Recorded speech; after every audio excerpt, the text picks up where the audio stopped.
कबीर ने शंभुनाथ सारस्वत के सामने अपने आप को रिवील कर दिया था। शंभुनाथ सारस्वत को भरोसा नहीं हो रहा था कि उसके सामने कबीर खड़ा है। उनको अफसोस भी था कि उन्होंने काजल को गलत समझा था। बातों बातों में कबीर ने शंभुनाथ को बताया कि उसको ड्रग देने वाला इंसान और उसको बदनाम करने वाला इंसान कोई और है। अलीशा ने भी कबीर से आगे के प्लान के बारे में पूछा। कबीर ने खुल के कुछ नहीं मगर इतना इशारा किया कि वो परत दर परत इस केस को सॉल्व करने की कोशिश करेगा। इन सब बातों के बीच मानसी अपने अगले प्लान को एग्जीक्यूट करने को निकल गई। वो मेन गेट पे चली गई। उसको पता था कि घर के बाहर मीडिया और पुलिस वाले खड़े थे। मानसी ने उस सिक्योरिटी गार्ड को पकड़ा जिसको कबीर ने घर में आते वक्त पकड़ा था। वो जानती थी उसको क्या करना था। मानसी ने बहुत अच्छे से अपने प्लान के हिसाब से उस सिक्योरिटी गार्ड को कबीर के खिलाफ भड़का दिया था। उसने उसको ये कह के भड़काया था कि उसको अभी अपने हिसाब से काम करना है। सिक्योरिटी गार्ड के दिमाग में मानसी ने ये बात डाल दी थी कि कबीर उससे छोटा इंसान है और उसका कोई हक नहीं बनता कि वो किसी को मारे। सिक्योरिटी गार्ड ने जब मानसी को उसके प्लान के बारे में पूछा तो मानसी ने उसको साइड में लेकर गई और बता दिया। इसके कुछ देर बाद जब कबीर एम्बुलेंस लेकर बाहर आया तो सभी लोग जो सारस्वत विला के बाहर खड़े थे उन्होंने एम्बुलेंस को घेर लिया। कबीर इतनी भीड़ को देख के बहुत ज्यादा अपसेट होने लगा क्योंकि उसके हिसाब से उसने ऐसा कुछ भी नहीं किया था कि उसको इस भीड़ का सामना करना पड़े।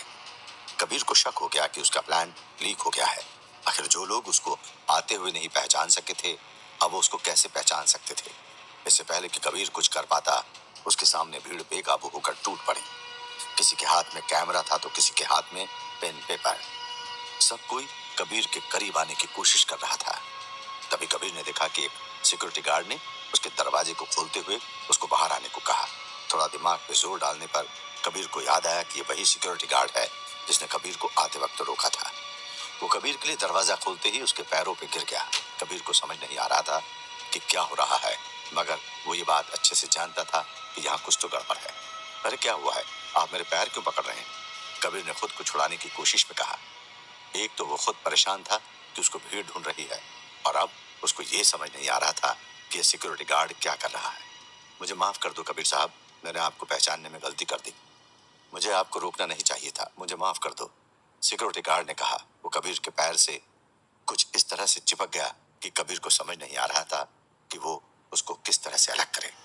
लगातार कोशिश करने के बाद भी वो उसको छोड़ने को तैयार नहीं था। अरे क्या कर रहे हो, मैं कबीर नहीं हूँ, आपको कोई गलत फहमी हुई है, प्लीज मुझे छोड़ दो, मुझे समझ नहीं आ रहा है कि क्या हो रहा है। कबीर ने अपने पैरों को छुड़ाने की नाकाम कोशिश में कहा। ड्राइवर सीट पर बैठा हुआ कबीर खुद को छुड़ाने की कोशिश कर रहा था मगर कोई भी उसको छोड़ने को तैयार नहीं था। भीड़ भी उसको गाड़ी से बाहर आने को और ज्यादा शोर कर रही थी। नहीं सर, मैंने आप पर हाथ उठा के बहुत ज्यादा गलत काम किया है साहब, मुझे माफ कर दो। आप नहीं माने तो मेरी नौकरी चली जाएगी। आप बात को समझ नहीं रहे हैं, मैं एक एम्बुलेंस ड्राइवर हूँ, मुझे कुछ नहीं पता कि आपकी नौकरी कैसे जा सकती है। मेरे पैर को छोड़ दो और मेरे सामने से इस भीड़ को हटाओ। कबीर ने भीड़ की तरफ इशारा करते हुए कहा। जी साहब, अभी हटा देता हूँ। सिक्योरिटी गार्ड ने इतना कहा और फिर भीड़ की तरफ जाकर झूठ का डंडा घुमाने लगा। उसके डंडा घुमाने का अंदाज देख के कबीर समझ गया कि वो कुछ देर में भीड़ को हटा देगा। लेकिन जब कबीर को बाद में समझ आया कि भीड़ उस सिक्योरिटी गार्ड के बस में नहीं थी, मानसी ये सब दूर से देख रही थी। आखिर वो कबीर को जिस तूफान के हवाले करना चाहती थी उसने वो कर दिया था। दरअसल मानसी ने इसी चीज को प्लान किया था। जब वो शंभुनाथ के पास थी तो जानती थी कि कभी न कभी कबीर अपने रियल आइडेंटिटी को जरूर से रिवील करेगा। मगर अब ये सवाल था वो शंभुनाथ के सामने कब तक टिक पाएगा। इसके बाद मानसी ने बहुत सोचा। सोचने पर उसको समझ आ गया कि उसको क्या करना है। उसको याद था कि कबीर ने किसी सिक्योरिटी गार्ड को मारा है। अगर सिक्योरिटी गार्ड को कबीर के खिलाफ भड़काया जाए तो सिक्योरिटी गार्ड जरूर से बाहर की भीड़ को बता देगा कि कबीर आया हुआ है। बाहर के लोग कबीर का इंतजार कर रहे थे। मानसी जानती थी कि अगर कबीर के बारे में उनको पता लग जाए तो वो लोग खुद ही कबीर को ढूंढेंगे। सिक्योरिटी गार्ड जानबूझकर कबीर के आइडेंटिटी को सबके सामने रिवील कर रहा था। मानसी ने उसको यही प्लान समझाया था कि जब कबीर वापस आए तो वो उसको सबके सामने माफी मांगते हुए कबीर कह के पुकारे। जैसा कि उसने सोचा था हुआ भी वैसा ही था। कबीर के ऊपर अब हर तरफ से प्रेशर बढ़ता जा रहा था। उसको समझ नहीं आ रहा था कि क्या हो रहा है। अचानक से भीड़ ने उसको एम्बुलेंस से बाहर निकाल लिया। अब वो समझ गया था कि वो बहुत मुश्किल सिचुएशन में है। कुछ लोग उससे सवाल पूछने की कोशिश कर रहे थे और कुछ लोग उसके उसके कपड़े फाड़ने की कोशिश में थे। इस भीड़ के बीच बहुत अकेला सा हंसता जा रहा था। उसको पहले तो ये समझ नहीं आ रहा था कि आखिर इन लोगों को कैसे पता लगा कि कबीर यहाँ पे इस तरह से आया है। वहीं घर के सिक्योरिटी गार्ड्स बहुत कोशिश के बाद भी भीड़ पे काबू नहीं कर पा रहे थे। कबीर उस देर के अंदर ही भीड़ के बीच में आ गया था। वो जानता था कि अगर इस भीड़ से बाहर का रास्ता नहीं मिला तो उसको यहाँ पे मौत भी हो सकती है। धीरे धीरे अब कबीर के दिमाग का प्रेशर बढ़ते जा रहा था। उसको समझ नहीं आ रहा था कि क्या हो रहा है।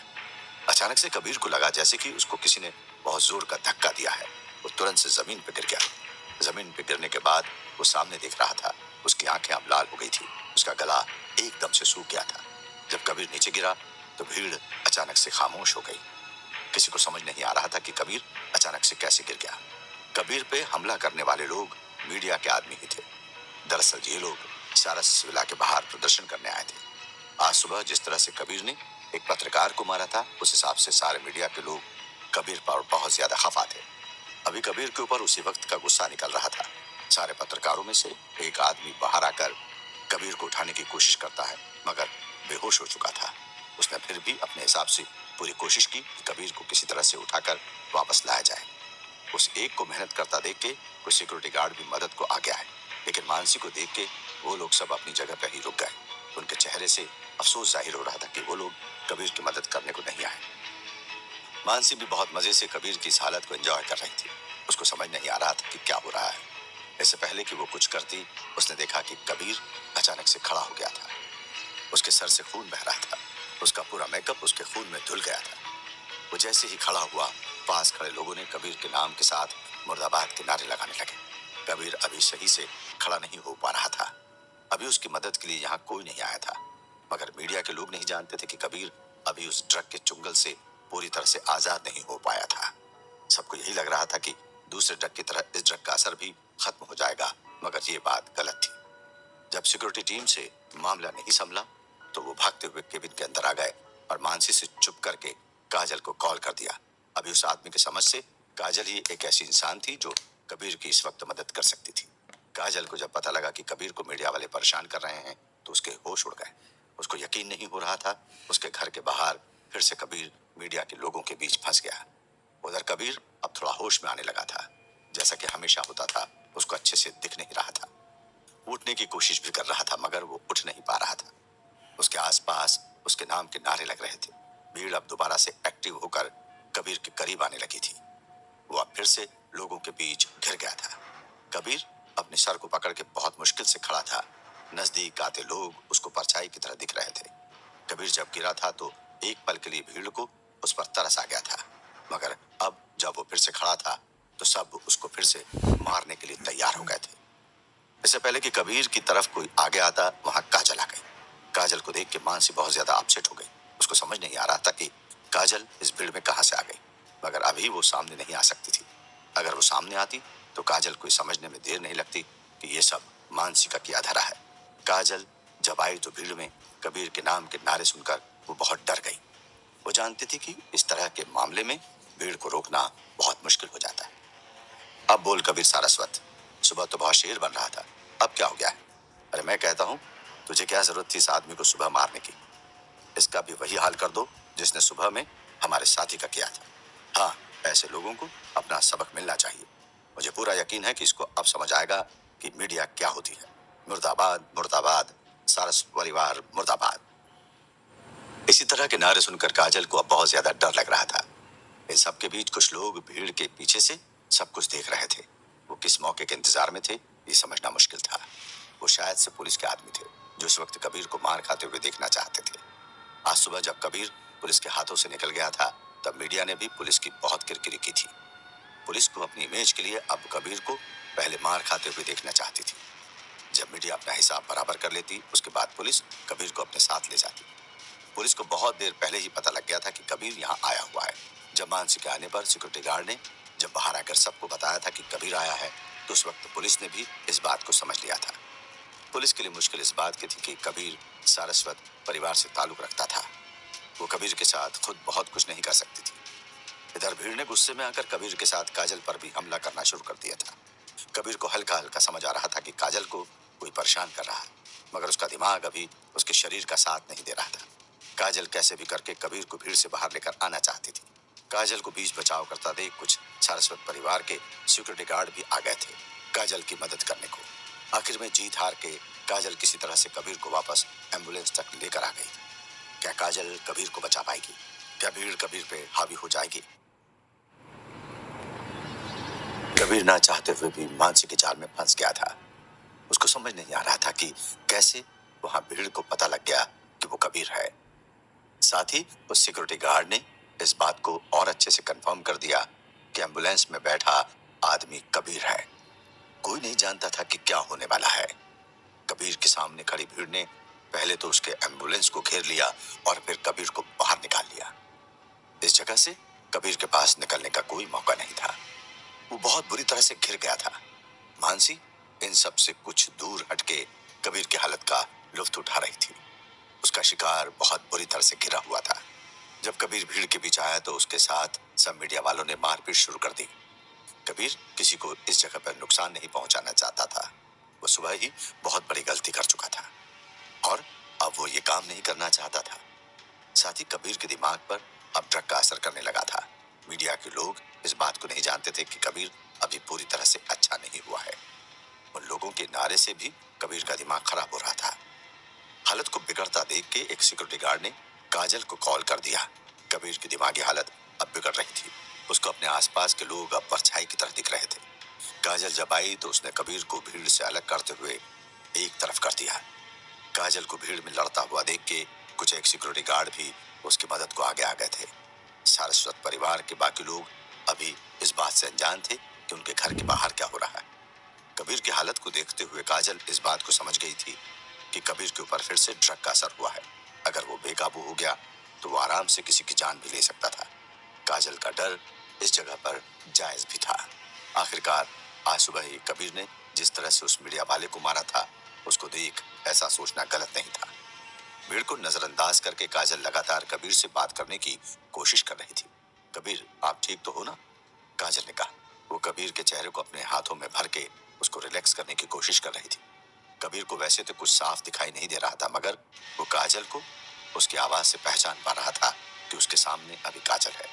काजल इस वक्त खुद को बहुत ज्यादा बेबस महसूस कर रही थी। अभी जो कुछ कबीर के साथ हो रहा था उसका जिम्मेदार खुद को मानती थी। भीड़ में अब अलग तरह की आवाजें आने लगी थी। क्या हुआ आपको मिस्टर कबीर? आओ मारो हम सबको। सुबह तो बहुत उछल रहे थे। हाँ, क्या हुआ? आज तुझे सबक सिखा के रहेंगे हम लोग। अरे बीवी के पल्लू में क्यों छुप रहा है? काजल को समझ नहीं आ रहा था कि वो भीड़ को कैसे चुप कराए। साथ में भीड़ से जिस तरह की आवाजें आ रही थी वो कबीर के लिए आग में घी का काम कर रही थी। काजल को जब बहुत देर तक सुनने के बाद बर्दाश्त नहीं हुआ तो उसने भीड़ की तरफ जाकर बहुत गुस्से में कहा, आपको क्या हुआ है? मुझे समझ नहीं आ रहा है। मैं कबीर की तरफ से आप सबसे माफी मांगती हूँ। प्लीज शांत रहो आप लोग। अच्छा ड्रामा है। आशिक सबको मारता है और माशुका सबसे माफी की भीख मांगती है। भीड़ से आती इस आवाज को काजल इग्नोर करना चाहती थी मगर वो कर भी नहीं पा रही थी। उसको समझ नहीं आ रहा था कि भीड़ का गुस्सा किस तरह का है। एक दफा काजल के मन में ये बात भी आई कि वो पुलिस को बुला ले मगर बाद में काजल को याद आया कि पुलिस तो खुद कबीर के पीछे पड़ी है। अगर वो आती है तो कबीर खुद फंस सकता है। देखिए, इस तरह से बवाल करने से काम नहीं होगा। हम लोग बात कर सकते हैं। हम लोग देख रहे हैं कि मैं खुद आप लोगों को जवाब देने के लिए आई हूँ। काजल ने भीड़ को समझाने के लिए कहा। वो किसी भी तरह से रास्ता निकालना चाहती थी लेकिन भीड़ का मूड बदल नहीं रहा था। इससे पहले कि काजल कुछ और कह के माहौल को शांत करने की कोशिश करती वहां मानसी आ गई। उसने आते ही के साथ ही काजल को बोला, आपको क्या हुआ है? आप इस भीड़ के साथ क्या करने की कोशिश कर रही हो? मानसी काजल की मदद करने नहीं आई थी। वो अभी इस बात से देरी हुई थी कि कहीं काजल भीड़ को शांत न करा दे। अगर ऐसा हो गया तो उसका प्लान खराब हो जाएगा। लेकिन अभी वो काजल से इस हिसाब से बात कर रही थी कि वो उसकी सबसे बड़ी शुभचिंतक है। मानसी, तुम यहाँ क्या कर रही हो? काजल ने पूछा। मुझे समझ नहीं आ रहा है कि क्या हो रहा है। सारस्वत परिवार की बेटी यहाँ भीड़ के बीच में क्या कर रही? मानसी ने काजल से पूछा। खैर उसको तो पता था कि क्या हो रहा है। देखो ना, ये लोग कबीर को किस तरह से ट्रीट कर रहे हैं। अगर इनको रोका नहीं गया तो ये लोग कबीर को मार भी सकते हैं। प्लीज मानसी, इनको रोकने में मेरी मदद तो करो। काजल ने मानसी से कबीर को बचाने को कहा मगर वो बेचारी क्या जानती थी कि कसाई को ही बकरे को बचाने को कह रही थी। मानसी को समझ नहीं आ रहा था कि वो अब क्या करे। आखिर वो अपने ही आग को कैसे बुझा सकती थी।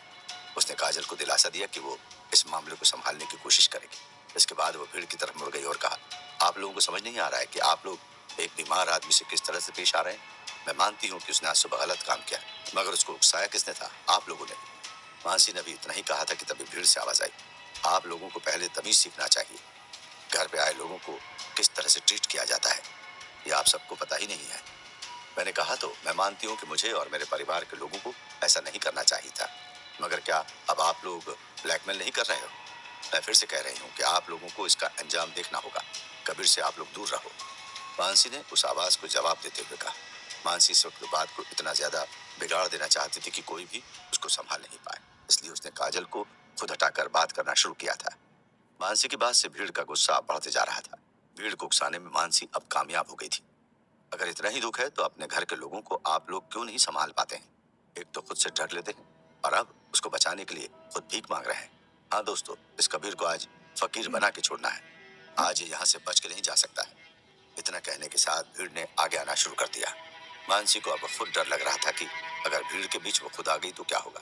वो धीरे धीरे पीछे हटने की कोशिश कर रही थी। वहीं काजल ने कबीर को अच्छे से पकड़ के रखा था। वो कबीर को भीड़ के हवाले नहीं करना चाहती थी। भीड़ जब ज्यादा करीब आ गई तो मानसी खुद को वहां से बचाकर बाहर की तरफ निकल गई। नम आंखों से काजल भीड़ को रोकने के लिए कह रही थी। आधे होश में कबीर बहुत अच्छे से सब कुछ सुन पा रहा था कि कैसे भीड़ उसको मारने की हर संभव कोशिश कर रही थी, मगर काजल उसको बचा रही थी। वो अपने मन में बोल रहा था, रुक जाओ, मैं किसी को मारना नहीं चाहता हूँ। मुझे तुम लोग मजबूर मत करो, नहीं तो बहुत देर हो सकती है। मैं अब खुद को रोक नहीं पा रहा हूँ। काजल हट जाओ, नहीं तो ये लोग तुमको भी मार देंगे। इसके बाद भीड़ ने काजल को पकड़ के आगे पीछे धक्का देना शुरू कर दिया। काजल ने बहुत मजबूती से कबीर को पकड़ रखा था। वो उसको किसी भी कीमत पे छोड़ने को तैयार नहीं थी। कबीर ने भी काजल को बहुत जोर से पकड़ रखा था। अपने अंतर्मन में वो जानता था कि अगर काजल ने उसको छोड़ दिया तो वो खुद को रोक नहीं पाएगा। अचानक से बेकाबू होती भीड़ ने काजल को बहुत जोर से धक्का देके कबीर से अलग कर दिया। काजल भीड़ के बीच में आकर गिर गई। उसके बाद आगे बढ़ते लोगों ने काजल को लात मारकर आगे बढ़ने की कोशिश करने लगे। अब जब कबीर से काजल अलग हो गई थी तो उसको समझ आ रहा था कि क्या हो रहा है। भीड़ ने उसको भी अपना शिकार बनाना शुरू कर दिया था। कोई उसको लात से मार रहा था तो कोई उसको हाथों से मारने की कोशिश कर रहा था। कोई नहीं जानता था कि इस काली रात को क्या होने वाला है। मानसी ने दूसरी तरफ सभी सिक्योरिटी गार्ड्स को रोक दिया। अब सब कुछ एक तरफा होते जा रहा था। कबीर और काजल को अलग कर दिया गया था। मीडिया वाले बहुत अच्छे से कबीर की पिटाई कर रहे थे। इस बात को देख के काजल फिर से अपनी जगह से उठ के कबीर की मदद करने को आई। उसने कबीर को बचाने के लिए उसको खुद के जिस्म से ढक लिया। वैसे तो उसने सोचा था कि उसके ऐसा करने से भीड़ रुक जाएगी, मगर ऐसा कुछ नहीं हुआ। भीड़ अभी भी कबीर को अपना निशाना बनाए जा रही थी। तभी अचानक से कबीर को लगा जैसे कि काजल को किसने बहुत जोर का पंच मारा। काजल की चीख को वो बहुत अच्छे से समझता था। इस चीख ने कबीर को अंदर से हिला दिया। अब उसके अंदर वो जानवर जाग गया था जिसको कबीर बहुत देर से रोकने की कोशिश कर रहा था। उसने काजल को पहले आराम से खुद के पीछे खड़ा कर दिया। उसके बाद लाल आंखों से वो भीड़ की तरफ दौड़ पड़ा। उसको देख के एक पल के लिए तो मानसी भी सोच में पड़ गई कि अचानक से मार खा रहे इंसान में इतनी ताकत कहां से आ गई। इस वक्त कबीर को बस ये याद था कि उसने आखिरी चीख उस इंसान की सुनी थी जिसको वो खुद से भी ज्यादा प्यार करता था। कबीर ने जब सामने के 2-3 लोगों को भीड़ में घुसकर मारा तो किसी को यकीन नहीं हो रहा था कि अचानक से कबीर ने जवाबी हमला कैसे कर दिया। कबीर को लड़ते देख के भीड़ के कुछ लोग पीछे हट गए। वो अभी कबीर के सामने नहीं आना चाहते थे। कबीर अपने हिसाब से बहुत अच्छे तरीके से भीड़ को मार रहा था। कबीर पंच से, कभी किक से भीड़ में जो भी उसके सामने मिल रहा था उसको मार रहा था। कबीर जब बहुत ज्यादा हावी होने लगा तब भीड़ में कुछ लोगों ने कबीर को फिर घेर लिया और उसको पकड़ने की कोशिश करने लगे। कबीर अभी इंसान की तरह कहां लड़ रहा था कि कोई उसको काबू कर ले। जिसने भी उसको पीछे से पकड़ने की कोशिश की कबीर ने उसको खुद से 4 फीट पीछे फेंक दिया। जो पुलिस के लोग वहां खड़े थे वो कबीर को लड़ता हुआ देख के बहुत शॉक हो गए थे। भीड़ की तरह वे भी सोच में पड़ गए थे। हालत को बेकाबू होता देख एक पुलिस के आदमी ने अचानक से कबीर के पास जाकर उसको एक जोर का थप्पड़ मारा। इस समय कबीर भीड़ से लड़ रहा था। जैसे ही कबीर को थप्पड़ मारा गया वो एकदम से रुककर उस पुलिस वाले को देखने लगा। पुलिस वाले ने कबीर को एक दूसरा थप्पड़ मारा। कबीर धीरे धीरे उसकी तरफ बढ़ रहा था। वो पुलिस वाला अब कबीर से डर रहा था। कबीर की लाल आंखें उसको परेशान कर रही थी। उसको जब कुछ समझ नहीं आया तो वो पुलिस वाला भागने लगा। अचानक से कबीर भी उसके पीछे दौड़ा। पुलिस वाला एम्बुलेंस की तरफ भाग रहा था। मगर कबीर ने उसको आधे रास्ते में पकड़ के एम्बुलेंस की विंडशील्ड पर दे मारा।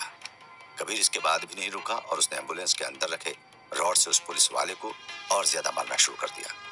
उसको बचाने के लिए कुछ लोग आगे आना चाहते थे, मगर किसी की हिम्मत नहीं हो रही थी। क्या होगा कबीर का? क्या उसको कोई रोक पाएगा? क्या कबीर यहाँ पे पुलिस का शिकार बन जाएगा? क्या इस मारपीट में काजल भी हो जाएगी मानसी का शिकार? काजल को जब पता लगा कि कबीर को घर के बाहर मीडिया के लोगों ने घेर लिया है, तो वो भागती हुई बाहर की तरफ आ गई।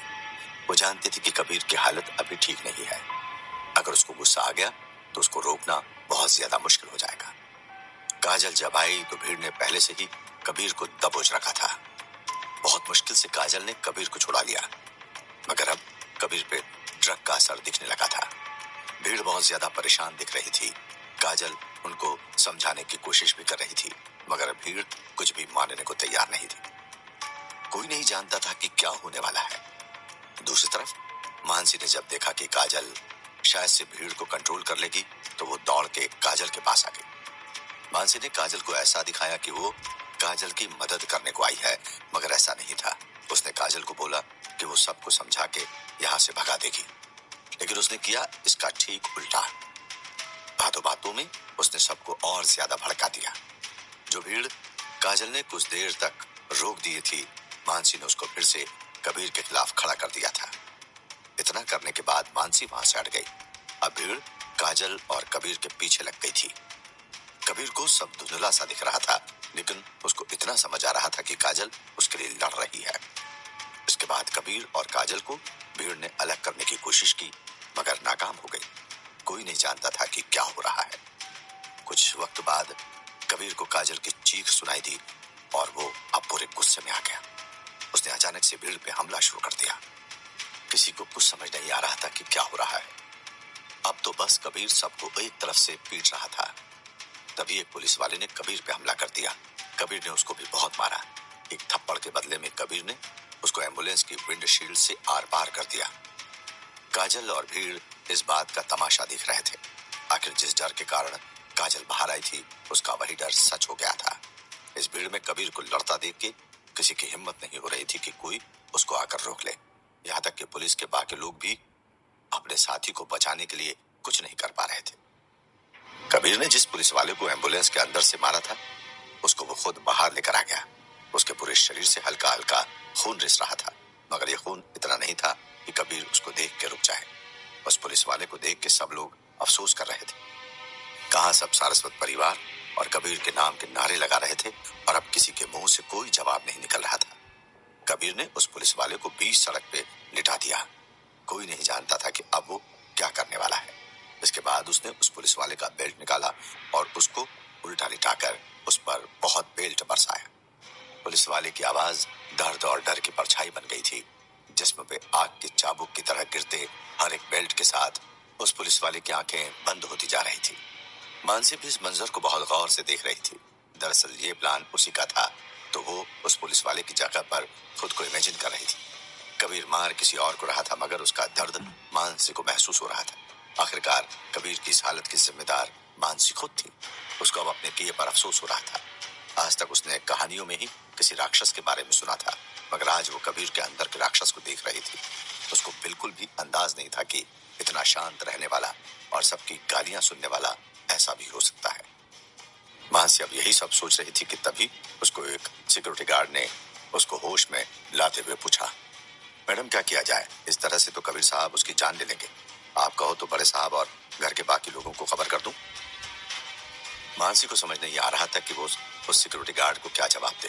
वो बहुत ज्यादा डरी हुई थी, मगर उसने खुद को संभालते हुए कहा, नहीं नहीं रहने दो। अच्छा रुको, नहीं पता नहीं, मुझे नहीं पता। मानसी की लड़खड़ाती जबान उसके डर के आलम को बयान कर रही थी।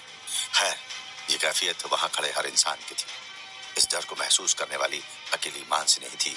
वहीं काजल तो डर के कारण बेहोश हो गई थी। वो बहुत नाजुक दिल की लड़की थी। वो अपने पति का ये चेहरा नहीं देख पा रही थी। हर गुजरते वक्त के साथ कबीर की हैवानियत बढ़ती जा रही थी। जो मीडिया वाले उसको सबक सिखाना चाहते थे, वो अब कबीर को अपने कैमरे में भी कैद नहीं कर पा रहे थे। सब बस मूर्ति बनकर देख रहे थे। इस बीच पुलिस के लोगों ने हालत को देखते हुए पुलिस की एक्स्ट्रा टीम बुला ली थी। वो लोग समझ गए थे कि कबीर को अब कंट्रोल करने के लिए बहुत ज्यादा मेहनत और बड़ी टीम की जरूरत है। कबीर अभी उस आदमी को मार ही रहा था कि तभी सारस्वत विला के बाहर एक कार आई। वो कार इतनी तेज रफ्तार में आई कि किसी को समझने का मौका ही नहीं मिला कि किसकी कार है और यहाँ पर अभी क्या कर रही है। कोई नहीं जानता था कि क्या हो रहा है। अचानक से कार में से कुछ लोग बाहर आए और भीड़ को हटाकर कबीर की तरफ बढ़ने लगे।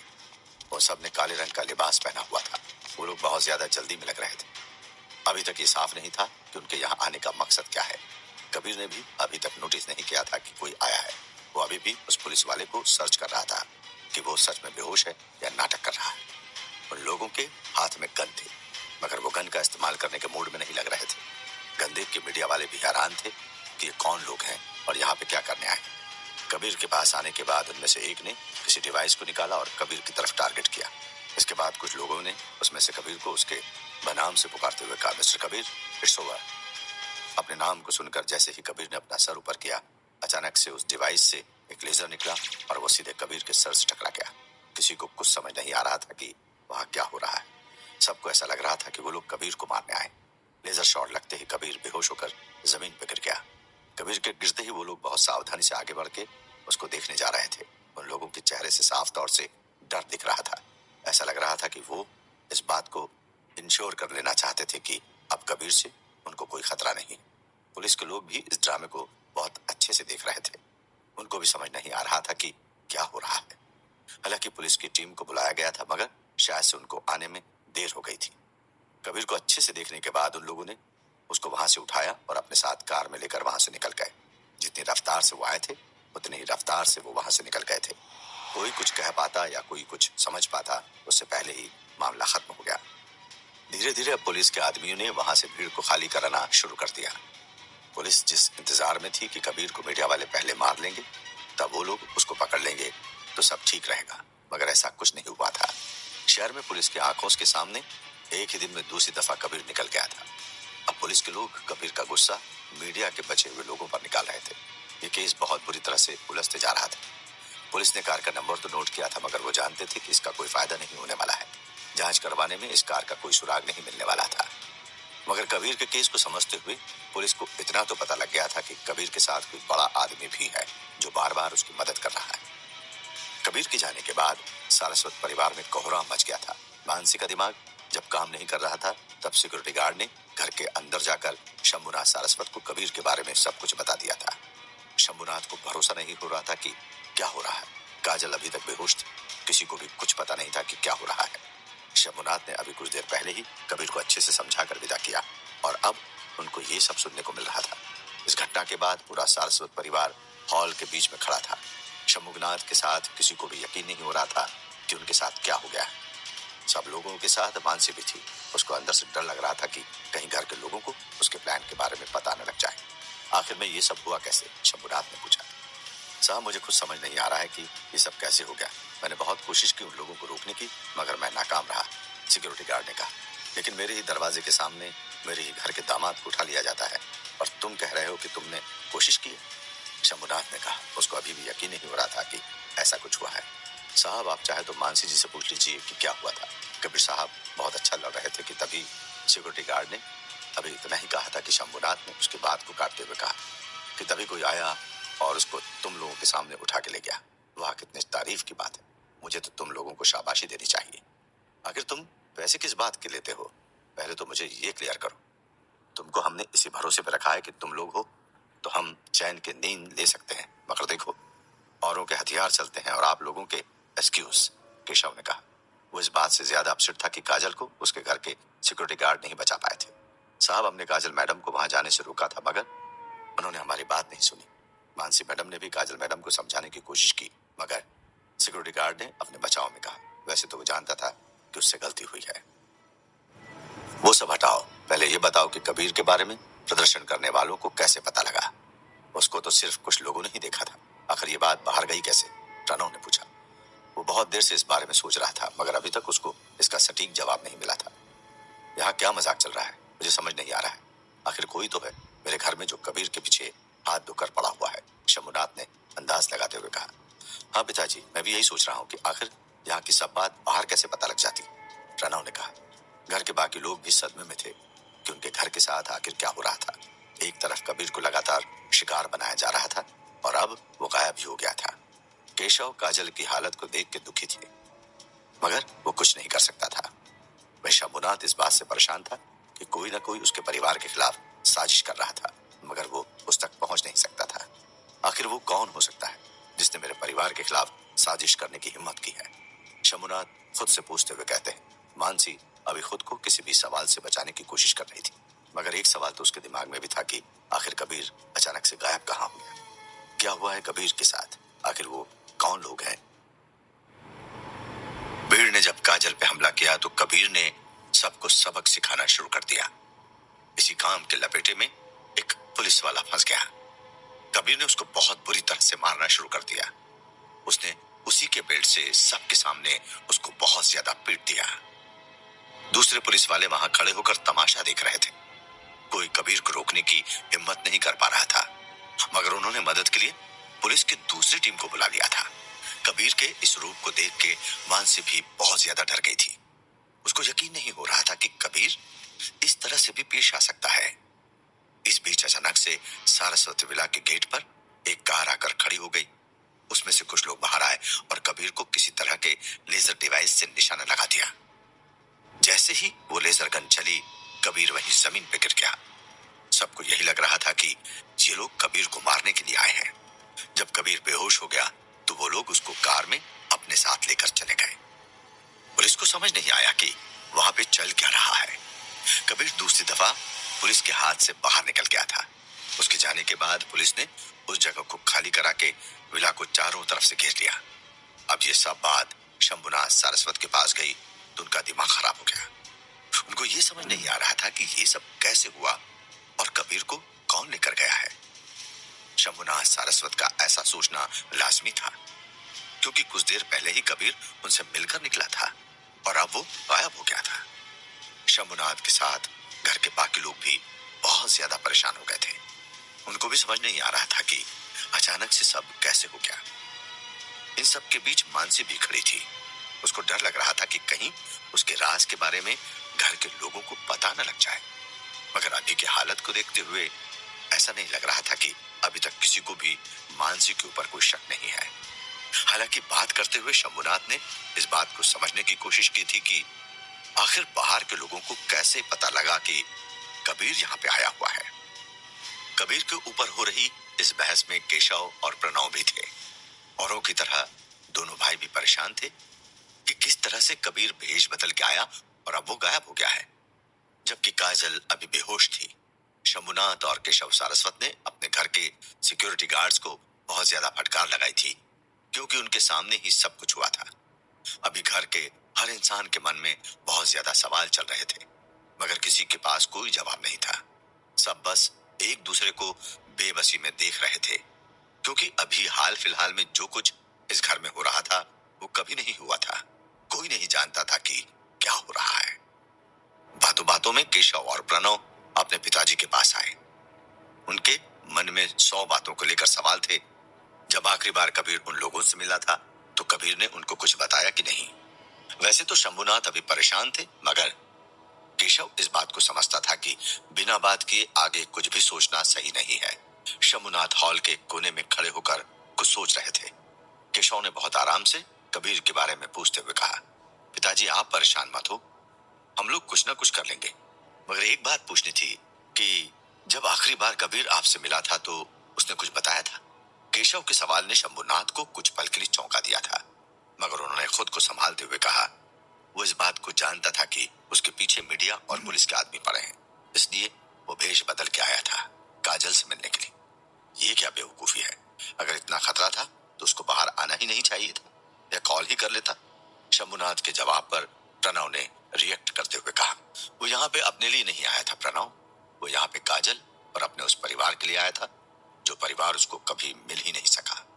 शंभुनाथ के जवाब और बोलने के तरीके से प्रणव को समझ आ गया कि मामला बहुत ज्यादा सीरियस है, उसकी सोच से कहीं ज्यादा बड़ा। ठीक है, मान लिया कि वो हमारे लिए आया था, मगर पिताजी उसने कुछ तो कहा होगा आपसे कि वो कहाँ है, क्या कर रहा है। केशव ने प्रणव और शंभुनाथ को टोकते हुए कहा, उसने ज्यादा कुछ तो नहीं बताया, मगर इतना जरूर बताया कि उसको कोई लिंक मिली है जिससे कि वो अपने सर से बदनामी का दाग मिटा सकेगा, या कहो कि हमारे सर से उस दाग को हटा सकेगा। शंभुनाथ ने लंबी सांस लेते हुए कहा, मुझे तो समझ नहीं आता कि वो अकेले क्या क्या करेगा, वो भी इस हाल में। प्रणव ने कहा, यही तो मुझे भी डर लग रहा है कि क्या हो रहा है। वो अकेले ही लड़ रहा है और हम उसके लिए कुछ भी नहीं कर सकते। इससे ज्यादा अफसोस किसी बात में नहीं हुआ है मुझे आज तक। शंभुनाथ ने अपना अफसोस जाहिर करते हुए कहा। केशव और प्रणव को यह देख के बहुत ज्यादा दुख हो रहा था कि उनके पिता उनके सामने ही टूट रहे हैं, मगर वो लोग उनके लिए कुछ भी नहीं कर सकते हैं। खैर, हालत जिस तरह के थे, कोई नहीं जानता था कि कबीर को किस तरह की मदद चाहिए होगी। मगर प्रणव ने अपने पिता को दिलासा दिलाते हुए कहा, कोई बात नहीं है, अगर कबीर की मदद के लिए पैसों की भी जरूरत पड़ेगी तो मैं पीछे नहीं हटूंगा। बस किसी तरह से हमें यह पता लग जाए कि वो इस वक्त कहाँ है। हाँ पापा, आप टेंशन मत लो, हम मामले को संभाल लेंगे, केशव ने कहा। उसको यकीन तो नहीं था, मगर उसने अपने पिता को हिम्मत देने के लिए ऐसा कहा था। दोनों ही भाई इसी काम में लगे हुए थे। बेटा, टेंशन एक हो तो बात की जाए ना, यहाँ तो हर तरफ ऐसा ही माहौल है, शंभुनाथ ने कहा। वो बहुत ज्यादा उदास लग रहे थे। उनको देख के ऐसा लग रहा था कि उनके पास अब कोई रास्ता नहीं बचा है इस मुसीबत से बाहर आने का। उनकी हिम्मत ने इस मुसीबत के सामने दम तोड़ दिया था। पापा, ऐसे सोचने से काम नहीं चलेगा। आप ही तो कहते हैं ना कि हर परेशानी का सॉल्यूशन है, बस आपको उसको ढूंढने की जरूरत है, प्रणव ने कहा। वो भी केशव की तरह अपने पिता को हिम्मत दे रहा था। वो सब तो ठीक है, मगर ये बताओ कि स्टॉक होल्डर के साथ जो हमारी मीटिंग थी उसमें क्या हुआ? घर के साथ हमारे बिजनेस को भी बचाना है, आखिर ये हमारे पूर्वजों की चीज है, शंभुनाथ ने कहा। उनको अभी हर चीज की फिक्र थी। अच्छी रही पापा, मैंने उनको कन्विंस कर लिया है, बस हम लोगों को जल्द से जल्द कबीर के मामले को सॉर्ट आउट करना पड़ेगा, प्रणव ने कहा। वो जानता था कि कबीर के कारण बिजनेस को बहुत बड़ा नुकसान पहुंचा है। ये ज्यादा बड़ा तो नहीं था, मगर इतना था कि आपको परेशान कर सके। मैं भी तो यही कह रहा हूँ कि कबीर ने जाते हुए मुझे इसी काम के बारे में बताया था, मगर अब देखो वो खुद ही गायब हो गया है, तो कौन सॉर्ट करेगा उसके मामले को? शंभुनाथ ने परेशान होते हुए कहा। पापा, ऐसा हो सकता है क्या कि कोई हमारे परिवार को बर्बाद करने के लिए कबीर के नाम का इस्तेमाल कर रहा हो, और हो सकता है कि आज कबीर के गायब होने में भी उसी का हाथ हो, प्रणव ने कहा। क्योंकि जिस तरीके के हालात हो गए थे, उसको सोचते हुए ऐसा कहना सही था। बात में दम तो है, पहले कबीर का ड्रग लेना और उसके बाद अचानक से उसके रिपोर्ट को पब्लिश करना। आज जब वो खुद को सही साबित करने के लिए निकला तो उसको गायब भी कर दिया गया। केशव ने प्रणव की बात पे जोर देते हुए कहा। सारी सिचुएशन को एनालाइज करते हुए केशव ने इस बात को कहा था, तुम लोगों को जो करना है करो, मगर एक बात याद रखना कि कबीर और बिजनेस में मैं इस उम्र में दोनों को नहीं खोना चाहता हूँ, शंभुनाथ ने कहा। आपको क्या लग रहा है मुझे समझ नहीं आ रहा है, मगर पापा हमें मिलकर इस परेशानी का सामना करना पड़ेगा, केशव ने कहा। प्रणव, तुम एक काम करो कि तुम इस वक्त बिजनेस को देखो, और केशव तुम काजल का ध्यान रखो, अभी उसको हमारी सबसे ज्यादा जरूरत है। शंभुनाथ ने एक तरीके से काम को बांटते हुए अपने बेटों को उनके रोल समझा दिए थे। तभी अचानक से शंभुनाथ को याद आया कि कबीर ने उनको क्या बताया था। उन्होंने फिर से सोचते हुए कहा, कबीर ने मुझे यह भी बताया था कि उसको ड्रग देने वाला इंसान और उसको बदनाम करने वाला इंसान एक नहीं है। ये तो बहुत दिक्कत वाली बात है, यानी कि अब हम लोगों को दो तरफ से सावधान रहना पड़ेगा, प्रणव ने कहा। सब बात तो कर रहे थे कि कबीर कहाँ है, मगर कोई इस वक्त ये नहीं सोच रहा था कि कबीर ने किसको मारा है। अंदर सब लोग बात कर रहे थे, मगर उनको ये नहीं पता था कि घर के बाहर भी बहुत बड़ा तांडव शुरू हो गया है, क्योंकि इस दफा कबीर ने पुलिस के आदमी को मारा था।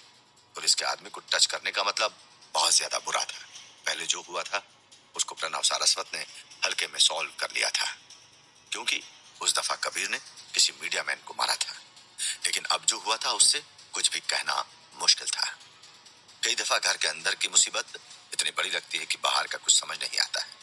अभी सारस्वत परिवार के साथ भी ऐसा ही हो रहा था। कबीर के लिए सिर्फ सारस्वत परिवार ही नहीं, बल्कि कार्तिकेय भी बहुत ज्यादा परेशान था। उसको भी इस बात की खबर लग गई थी कि कबीर साहब को कुछ लोग अपने साथ उठा कर ले गए हैं। कार्तिकेय को ये इन्फॉर्मेशन उस आदमी से मिली थी जिसको कबीर ने रखा था।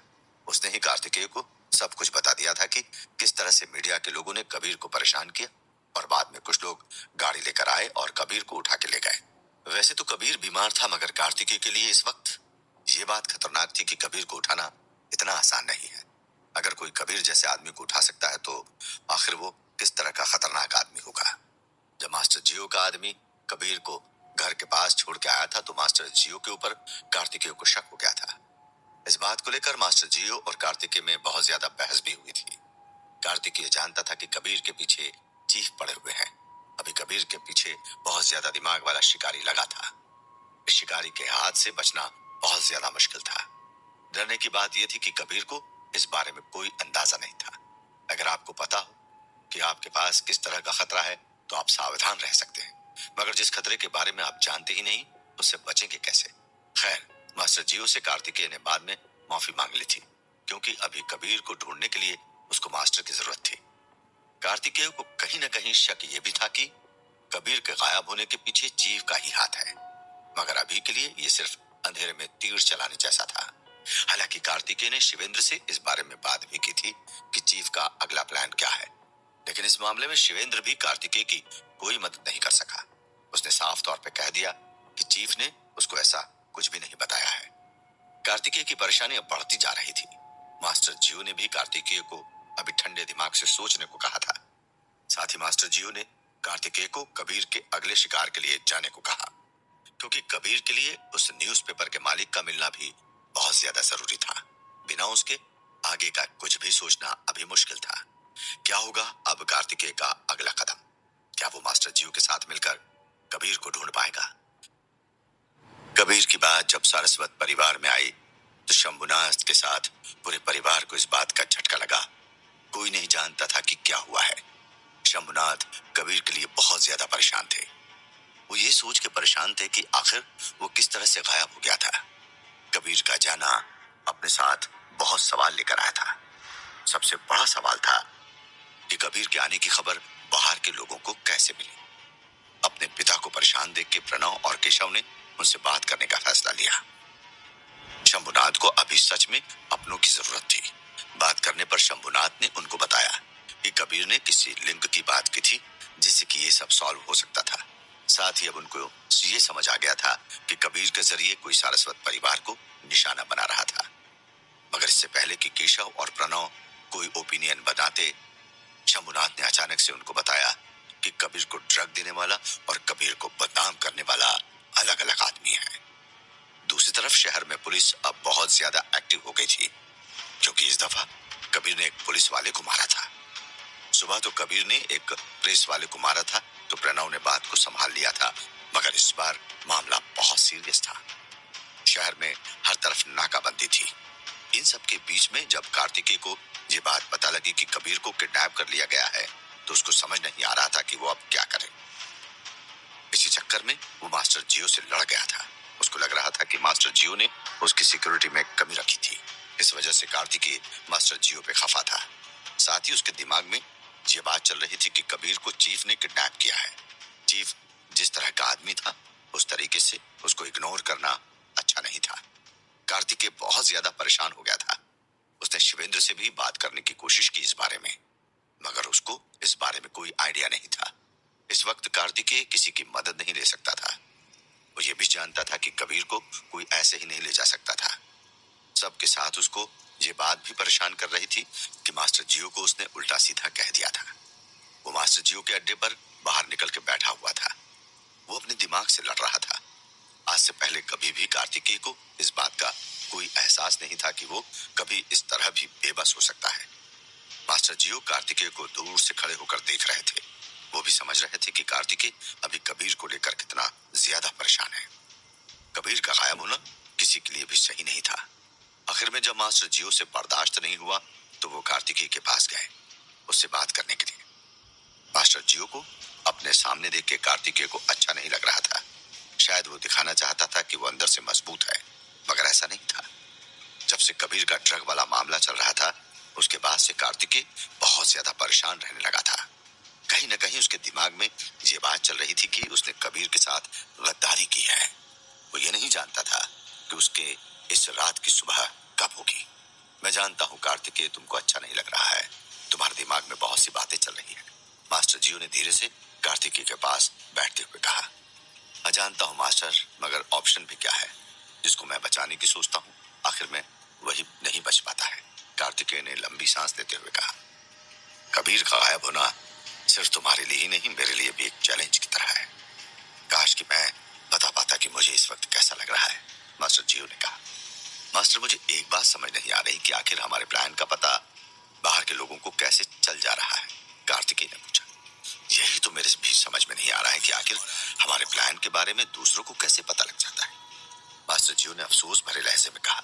मास्टर जियो को नहीं पता था कि कार्तिकेय और कबीर जिस ऑर्गेनाइजेशन के लिए काम करते हैं वही ऑर्गेनाइजेशन उन लोगों के पीछे पड़ा हुआ है। यहाँ पे दिक्कत की बात यह भी थी कि कार्तिकेय इस बात को जानते हुए भी मास्टर जियो को कुछ नहीं बता सकता था। मास्टर, मुझे कबीर को सुबह होने से पहले ही ढूंढना है। अब समझ नहीं आ रहा है कि कैसे किया जाए इस काम को, कार्तिकेय ने ऑप्शन देखते हुए पूछा।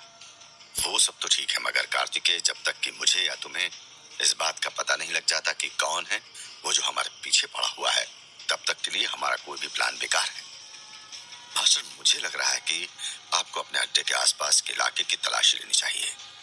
यहाँ कोई न कोई जरूर है जो हमारे इंफॉर्मेशन दे रहा है, कार्तिकेय ने कहा। ऐसे कैसे हो सकता है? मेरा अड्डा किला है, यहाँ पे कोई नहीं आ सकता है। मुझे नहीं लगता कि आप जैसा कह रहे हैं वैसा हो सकता है, मास्टर जी ने साफ तौर पे कार्तिकेय की बात को काटते हुए कहा। मैं आपको ये नहीं कह रहा कि कोई आपके किले के अंदर आया है, मैं आपको ये कह रहा हूँ कि आपके अड्डे पे कोई नजर रख रहा है, कार्तिकेय ने कहा। कहीं न कहीं कार्तिकेय को शक था कि चीफ का कोई आदमी उसके पीछे पीछे मास्टर जियो के अड्डे तक आया है। वैसे तो मुझे नहीं लगता है कि ऐसा कुछ हो सकता है, मगर मैं कोशिश करता हूँ कि मेरे आदमी इस बात का ध्यान रखें। मास्टर जियो ने इतना कहते हुए कार्तिकेय को आश्वासन दिया। मास्टर जियो वैसे तो कार्तिकेय की बात से इत्तेफाक नहीं रखते थे, मगर अभी उनको कार्तिकेय की बात माननी पड़ी। मास्टर के सामने ही आज कबीर गायब हो गया था, यानी कि मास्टर की तरफ से सिक्योरिटी में कोई ढील हुई थी। हालांकि आरके से बात करने पर उसको पता लग गया था कि कबीर पर किसी ने जानलेवा हमला किया था। इसका मतलब साफ था कि इन्फो कहीं से लीक हुई थी। अच्छा, आप इस वक्त मुझे दिल्ली जाने के लिए कह रहे थे, क्या बात है? कार्तिकेय को अचानक से याद आया कि मास्टर जियो ने उसको दिल्ली जाने के लिए कहा, मगर क्यों कहा था ये उसको याद नहीं आ रहा था। कोई नहीं जानता था कि क्या होने वाला है। जैसा कि कबीर का प्लान था, वो उस अतुल को दिल्ली से उठाना चाहता था। इसी काम के लिए मैं तुम्हें दिल्ली भेज रहा हूँ। मगर मास्टर, यहाँ पर कबीर का क्या करना है? मैं पहले कबीर को ढूंढना चाहता हूँ, कार्तिकेय ने मास्टर की बात पे खड़े होते हुए कहा। कार्तिकेय, तुम मेरी बात को बहुत अच्छे से समझो। यहाँ इस शहर को मैं बहुत अच्छे से जानता हूँ। तुम अभी यहाँ के लिए नए हो। मुझे पता है कि कबीर को कैसे ढूंढना है। साथ ही अगर तुम कबीर के पीछे गए तो हो सकता है उसको किडनैप करने वाले लोग सावधान हो जाएं। मास्टर जी ने कार्तिकेय को समझाते हुए कहा। कार्तिकेय उनकी बात को नहीं मानना चाहता था, मगर अभी उसको यही ऑप्शन सही लगा। आखिर वो कबीर का काम ही करने जा रहा था। मगर अब कार्तिकेय को चीफ पर बहुत ज्यादा गुस्सा आ रहा था। कार्तिकेय ने चीफ से वादा किया था कि वो कबीर को उनके पास एक दफा जरूर से लेकर आएगा, मगर यहाँ तो चीफ ने पहले ही कार्तिकेय को धोखा दे दिया था। तो आगे क्या प्लान है, मुझे क्या करना है? कार्तिकेय ने बहुत सोचने के बाद मास्टर जियो से पूछा। बहुत सिंपल है कार्तिकेय, तुम दिल्ली जाकर उस मीडिया वाले को तलाश करो और मैं कबीर के पीछे जाऊंगा। मुझसे एक बार तो गलती हो गई, मगर मैं इसको दोबारा नहीं दोहराना चाहता हूँ, मास्टर जियो ने कहा।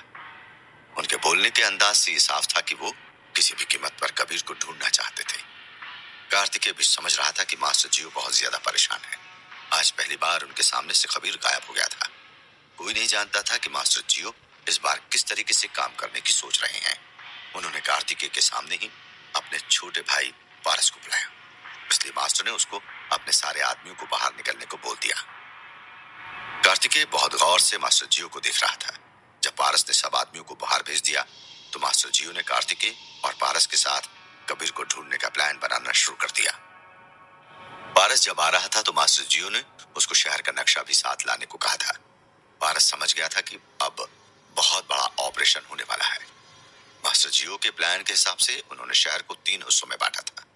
इन 3 हिस्सों में मास्टर जियो ने अपने अलग अलग आदमियों को अलग अलग तरह के काम को सौंपा था। इन 3 टीम को लीड करने के लिए मास्टर ने अपने खास आदमियों को दिया था। किसी को सारे लोकल गैंग को कॉन्फिडेंस में लेना था और कुछ लोगों को अपने सभी कॉन्टेक्ट से बात करनी थी। इन सब के साथ एक टीम थी जो सिर्फ हमला करने के लिए थी। इस टीम को आरके को लीड करना था। इससे पहले कभी भी मास्टर जियो के आदमियों ने कुछ भी इतना ज्यादा प्लान्ड होकर नहीं किया था। मास्टर जियो की तैयारी को देख के लग रहा था कि वो कबीर के लिए अपने सब लोगों को लगा देना चाहता है। अभी मास्टर जीओ पारस और कार्तिकेय के साथ बात ही कर रहे थे कि अचानक से वहां आर के आ गया। आर के जानता था कि वहां मीटिंग चल रही है, मगर खबर इतनी ज्यादा जरूरी थी कि उसको आना ही पड़ा। अंदर आने के साथ ही आर के ने मास्टर जीओ को बताया कि न्यूज में कबीर के नाम की खबर चल रही है। सब परेशान है कि आखिर कबीर कहाँ चला गया है। इसको सुनने के बाद मास्टर जीओ बहुत जोर से हंसते हुए बोले, आर के जानते हो तुम में और मुझ में क्या फर्क है। आर के मास्टर की बात को अभी समझ नहीं पाया था, मगर उसने सर हिलाकर ना बोला। मास्टर ने इसके बाद उसके पास जाकर कहा, फर्क यही है कि तुम छोटी चीजों को बड़ा समझते हो और मैं बड़ी चीजों को छोटा। आरके के साथ यहाँ पर कार्तिकेय को भी समझ नहीं आ रहा था कि आखिर मास्टर जीओ के मन में क्या चल रहा था, मगर अभी किसी ने मास्टर जीओ को टोकने का नहीं सोचा था। आरके एकदम से खामोश हो गया था। मास्टर जीओ ने इस बात को समझते हुए कि उन्होंने शायद ज्यादा बोल दिया है, उसको समझाते हुए कहा, तुम परेशान मत हो, मीडिया की पुरानी आदत है, वो लोग बात को हमेशा बड़ा करके दिखाते हैं। और मैं ये भी जानता हूँ कि तुम परेशान क्यों हो। ये भी खबर है ना कि शहर में नाकाबंदी हुई है। आपको कैसे पता चला मास्टर? आरके ने चौंकते हुए पूछा। कहा तो मैंने, इस शहर पे राज करना है तो शहर के चौकीदार को अपने साथ रखो। मुझे ये बात तब से पता है जब से पुलिस ने कबीर को पकड़ने का सोचा है। खैर, बात डरने वाली नहीं, ये हमारे लिए अच्छी बात है, मास्टर कहा। इसमें हमारे लिए अच्छी क्या बात है मास्टर? पुलिस हमारे पीछे पड़ेगी तो हमारे सारे काम मुश्किल में पड़ जाएंगे, कार्तिकेय ने कहा। वो मास्टर जीओ की बात से सहमत नहीं था। वो ऐसे कि जिसने भी मिस्टर कबीर को किडनैप किया है, वो अब उसको शहर से बाहर नहीं निकाल पाएंगे। साथ ही अगर कबीर पुलिस को मिल जाता है तो हमें कोई ज्यादा दिक्कत नहीं होने वाली है, मास्टर जीओ ने कहा। वो अपने प्लान को लेकर बहुत कॉन्फिडेंट थे। इसके बाद मास्टर जीओ ने आरके और पारस से कार्तिकेय का दिल्ली निकलने का इंतजाम करने को कहा, क्योंकि अगर कोई कार्तिकेय के थ्रू कबीर तक आने की ताक में था तो उसका प्लान फेल हो जाता है, क्योंकि कार्तिकेय कबीर को बचाने के लिए क्या कर रहा है ये किसी को नहीं पता चलता। अब सब अपने काम को करने निकल ही रहे थे कि मास्टर जीओ का दूसरा आदमी भागते हुआ आया और आते के साथ मिला। मास्टर, हमारे अड्डे के पास में 2 लोगों की लाश मिली है। दोनों को बहुत बुरी तरह से मारा गया है। समझ नहीं आ रहा है कि कौन है दोनों। मास्टर के पूछने के पहले ही उनका आदमी समझ गया कि मास्टर अब क्या पूछने वाले हैं। उसने तुरंत कहा, उन दोनों को ब्लैंक पॉइंट रेंज से शूट किया गया है। कौन है लोग जिनकी लाश मिली है? क्या कबीर का इन लाश